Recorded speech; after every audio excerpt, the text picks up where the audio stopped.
Okay, so what you're seeing here is actually pretty incredible. This pit, which is absolutely enormous, those trees in the distance there, those are full-grown trees. Those are mature oak trees. And you can see how tiny they look in comparison to this pit.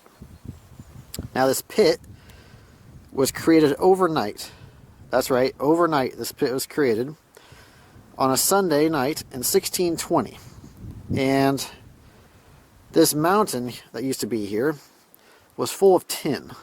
And so over the centuries, miners had absolutely honeycombed the inside of this mountain to the point where it became too weak to support everything above it. And so all the material came crashing down at once. Huge noise, dust getting thrown up, and you can only imagine what something like this collapsing would have been like. I mean, it would have been incredible. But you see how hollowed out this is? That gives you a sense of how much empty space there was inside of this mountain. How much tin they actually took out of here. Really incredible. Really incredible. And those buildings off in the distance there, that is actually part of another mine. You can just see the head frame right there coming up out of that building. And those buildings are enormous. I mean, that's the whole town. There's houses and everything over there.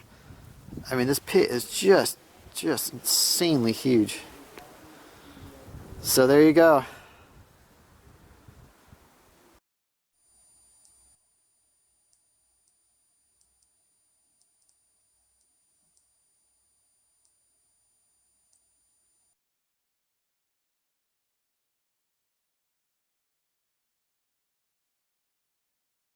We'll start with a view of the mill building. This is it from the outside.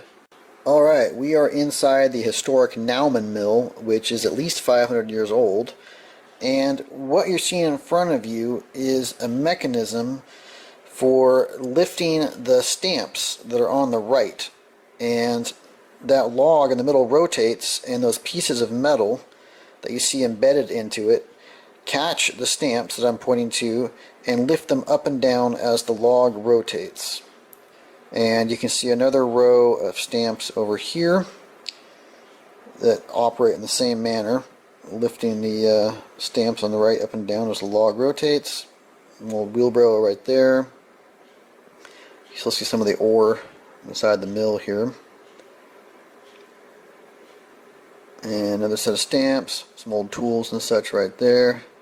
There are 40 stamps in all inside this mill.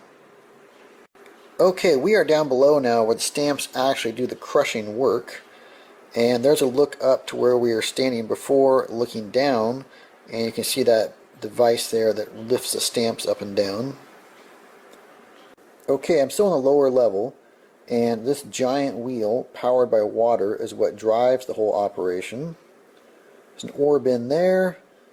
And then these tables help separate out the ore. There's another view of those tables. The crushed ore is passed over, and then there's a look at some of the crushed material there. Here's another view of that huge water wheel. Still down on the lower level right now. But again, that's what drives the whole operation. This is an old ore cart I found tucked away in a corner of the mill. That was interesting just because it's so different from the ore carts that we're used to seeing in the U.S., or at least the mines that I've seen in the U.S. This is another ore cart that was inside of the mill. I thought this one was noteworthy just because it's so small. I'm putting my hand on it now so you can see what I mean by that. And in fact, the entire thing was smaller than a shopping cart. It was a really tiny little ore cart. Before we head underground, I wanted to show you guys this model that's in a nearby museum of the workings just at this mine. Every one of those wires represents a drift, and the larger wires are haulage adits, and of course you can see the other wires representing shafts and winzes connecting all the different levels and such. It's pretty extraordinary because this is a staggeringly huge mine. This is a view of the adit we're going to go into today, as this is where all the equipment is stored. And this guy was giving me a tour, but unfortunately it was only in German, so I just went in aside ahead of them. Just zooming in to show you guys the date on this particular adit. This is obviously one of the newer adits. And we're underground. This section of the adit near the portal is lined with cement, and so it's very structurally sound. You see a glimpse of the tour group up there. We were sort of playing dodgem with each other as I was going through the mine, and so you'll see them appear on the video occasionally. Continuing underground, I thought this section was interesting because you can see where the cement transitions into more traditional timbers.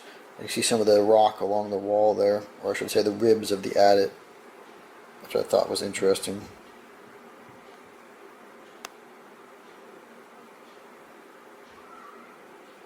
Another view of the adit continuing on. There's a view looking ahead down the adit. We'll be headed down there in just a little bit. Okay, that's a look at where we just came from, and we're about to get into the equipment now. I thought the way this, the back, or I should say the top of the adit was supported was interesting, using the rail there. This is an older piece of equipment they used for drilling. As this is the former East Germany, this is actually old Soviet equipment. And you can see, well, obviously not that much different from any other Western equipment. This is what they would use to punch into the face. Right there.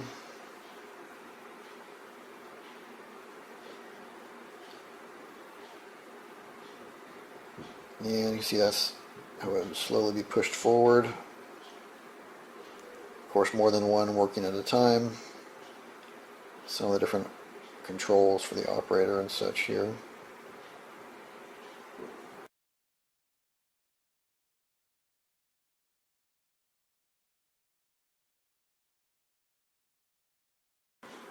There's another look at it from a different side.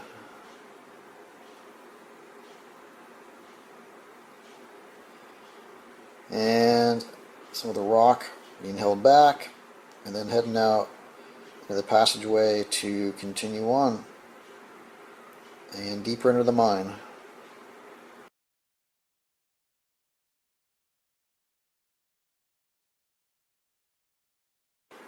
Okay, just carrying deeper into the mine here. See some of the signs in German. And a long view of the adit here. Alright, continuing on down the adit, and we are coming up into another chamber where there's some more equipment on display. In this case, it's pneumatic drills that they use inside of the mine. And there's some drill steel and a drill bit right there. And then we'll take a closer look at these drills here. And some of the hoses and such to support them.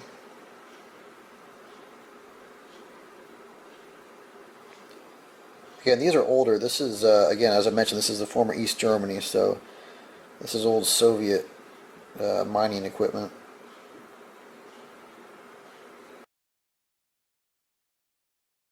Okay, moving along again, deeper into the mine, and now we're coming up on display of, I just noticed the writing on the wall there, coming up on display of how it would look when they're ready to blast a section of the mine. There's some of the control equipment there. I'll take a closer look at that in a minute. And that rod there is used to ram explosives in. Some of the wrappers for the explosives there. This isn't actually wired to blow, this is just a demonstration. And that's how it looks when it's ready to pop. There would be explosives put in all those holes, and those are the wires that activate the explosives in a certain sequence that's preset. And some of the devices to charge the explosives and activate them.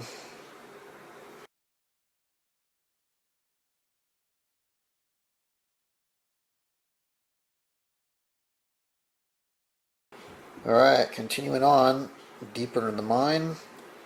You see some of their ventilation system there. And we actually have a mucker here, as you can see. This was hard to film because the contrast created by the light, and I didn't have much room to maneuver along the side, and so I apologize for not being able to document this one better for you. There's water dripping down from the top of the adit, and so the bucket here is full of water, as you can see. Here's another view of the mucker for you. And another view of the ventilation system. And then we continue on down the adit. Some more.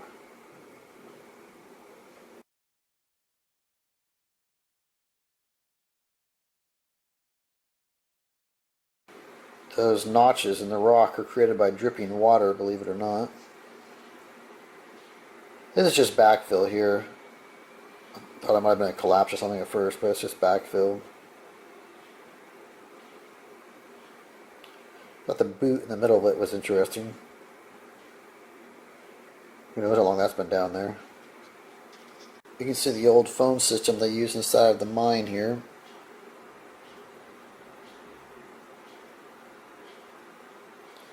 And we're coming up on an ore chute and a raise here.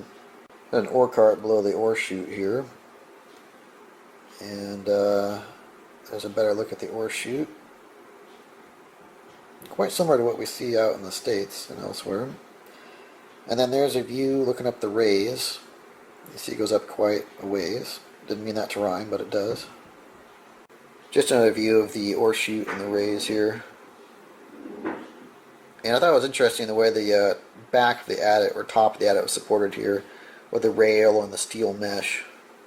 Fair amount of interesting stuff in this chamber. You can see their fire equipment there.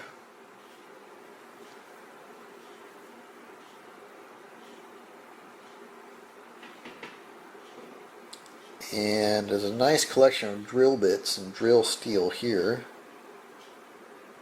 All different sizes and shapes.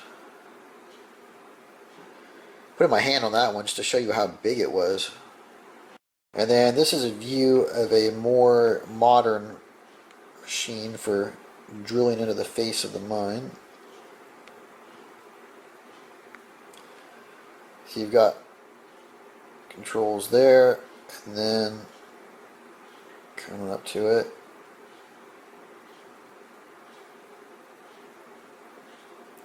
you can see that they have multiple drills going at once, or I should say the option of multiple drills going at once. Another view of the machinery here. It would have been pretty impressive to see this in operation, I would think. Probably noisy as hell too.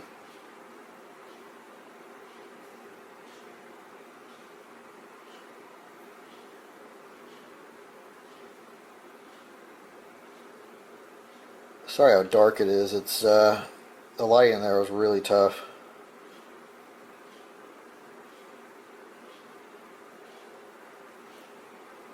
And there's another that phone system, and we're headed out to another section of the mine. There's looking back the way we came. Now we're headed up this drift. So in this chamber, you can see they have a machine for drilling core samples. There's actually a box of them on the lower left there.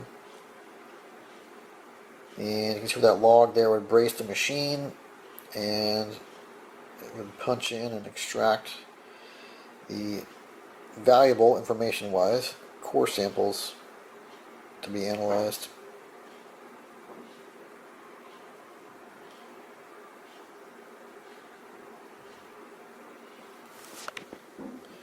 Again, I imagine this machine would have been something to see in operation as well, and expect it also would have been very noisy. There's a view of the core drilling machine. That's where we came in from, into this drift anyway. And we've got another chamber here. We've got more drills in it for you guys. Again, a pneumatic drill.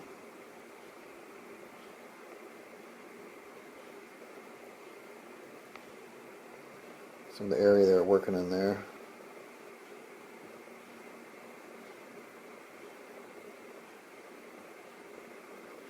Obviously an older model. There's that chamber where the drills were I just showed you, and another ore cart there. And this is as far as it's possible to go inside this mine. After that, it's badly collapsed, and well, you can't go in there. The all essential miner's toilet.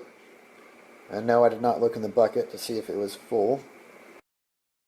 The mill that we saw the inside of, and you see some of the other outbuildings here. And I've got the adit behind me. We'll take a closer look at these carts and such here. There's the adit there. So, taking a look at these carts. They don't fall in the snow.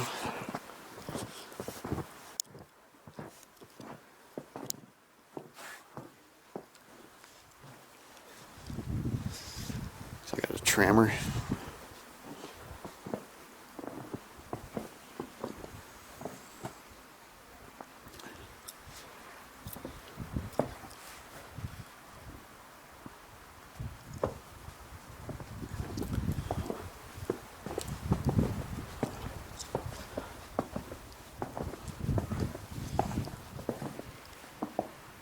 Cart after cart after cart.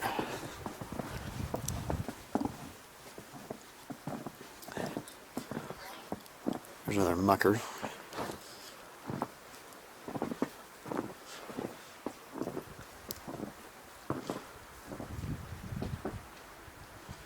Can't make out what it says.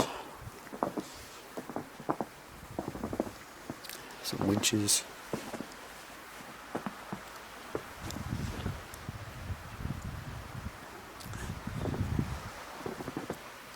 Another mucker.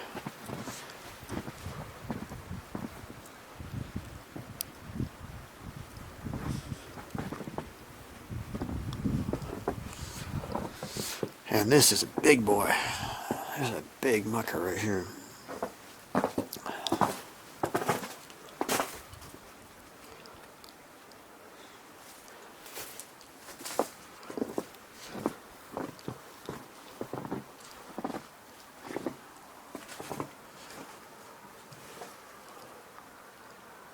Another view of this mucker.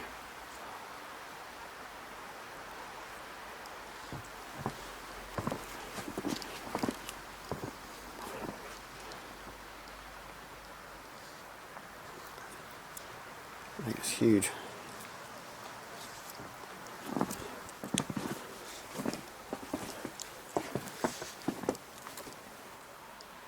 There's the controls. Guy would have stood there. View side. Bunch of old equipment outside here.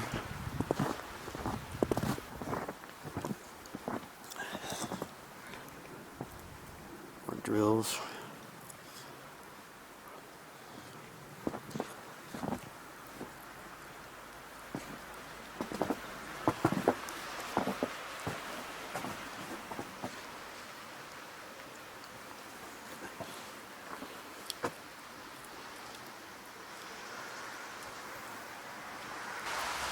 The other side of this one.